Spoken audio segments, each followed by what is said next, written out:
And we're up and running. Down in the basement here, the weather is just blistering. And I'd like to thank Wayne for showing me the way to properly operate a small air conditioner, because I got it working, cooling out down my little temporary garage out there, so I can get it cool enough to run the vacuum tube 10EE. But I thought I'd show a couple of projects, or 2 or 3 or something, that the 10EE had a big hand in. And one of them is this machine here. It's a woodworking machine. It would be called a wood shaper in this country. This is a really odd Japanese-made industrial machine tool, and it's just top quality all the way. And Boeing had this machine, and it ended up in a woodworking shop and stuff. And ended up at a machine tool dealer, and I got it. It just didn't work. And I got it cheap. And what I got on there is kind of unusual. I've got a saw blade on there, and that's kind of risky. But what I do, I'll show you this. I make stuff for myself here. So I got this Starrett deep hole gauge here. I mean, that's nice. And it's weird. It doesn't sit in a toolbox anywhere, and I'm afraid I'm going to break it, so I made a nice box, see, nice and safe. And with this machine, I could do those box joints. Some people call them finger joints, but they're actually box joints. And then I put it together, and I sawed the lid. You know, I made a solid box you couldn't get into, then sawed the lid. Well, anyway, I had to make these table rings. And that's really nice, and that's expensive if you tried to buy something like this, especially for an odd machine. And these arbor pieces, so I could put a saw blade in it, and I actually bored the saw blade on a faceplate in that old Monarch EE.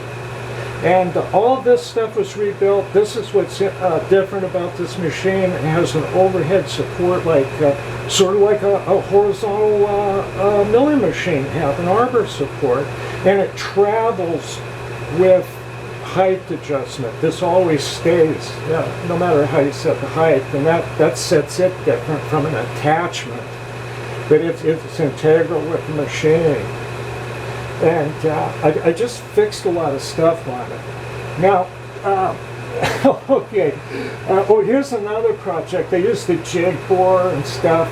And this is a copy of a German-made tool. And you can clamp wood with it. And I made these pieces on the EE and set it up with jig bore and stuff. But this makes it safe to hand feed work through a dangerous machine like this that could hurt you. So that's something I made there. We set that aside. Now this, I'm going to have to explain this. I got cancer some years ago, not too many years ago, and I had to go through the chemo and the radiation, and then I had 7 surgeries. So, just for something to do, I did this for myself, and I'll show you what I did.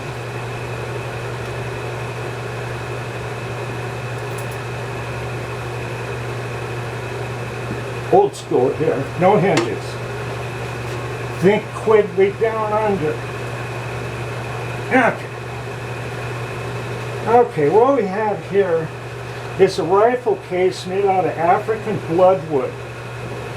And it's an awful lot like hickory, but maybe a little tougher to work. It's tough, built with box joints, strong. You can stand on it. Okay, this rifle is, they don't make them anymore. It's a Ruger Model 77-22, 22 long rifle, little rifle, and shorts, all that, little stuff.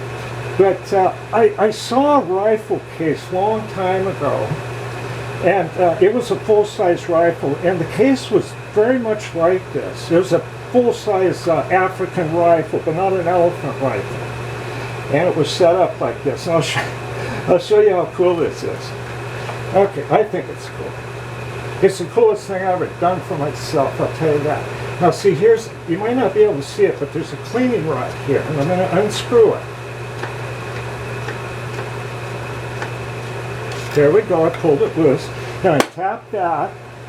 Then get your finger under that corner. I hope you can see this. Okay, now I'm going to flip this up. And you see that little yoke there? There's also this little leg that comes out. It's got a little hinge foot, see that? Comes over against the edge of the case. Then there's a lock that holds that. Okay? Now we close this and we take, let's get the ammo out of there. Roll the rifle upwards like that. And you'll see right here, a landing pad. So we take the sling forward, put the rifle right there on the landing pad, swing it over, and it locks in. And I mean tight, it's tight. This wood's strong like metal. Okay, so now, in order to make the case thin, you can't have the bolt in the rifle. So we'll put the bolt in the rifle. There's no cartridges in there. That brass thing is a spacer. Let's get that in there. Put that. There we go. Okay. Okay, we got that. So now we unloosen the scope. That's in there. See? We got to give this thing a lot of, that's just about right. Oh, it's also got, like an African rifle should, it has the standard iron sight. So we'll flip that down. And then the scope slips right on there. See if I get that locked on.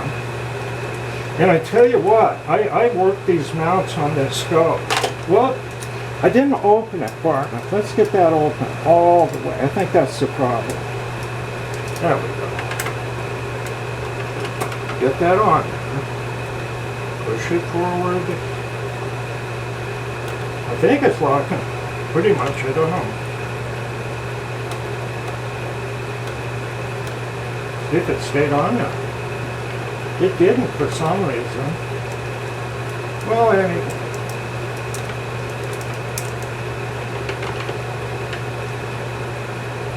For some reason it's not catching.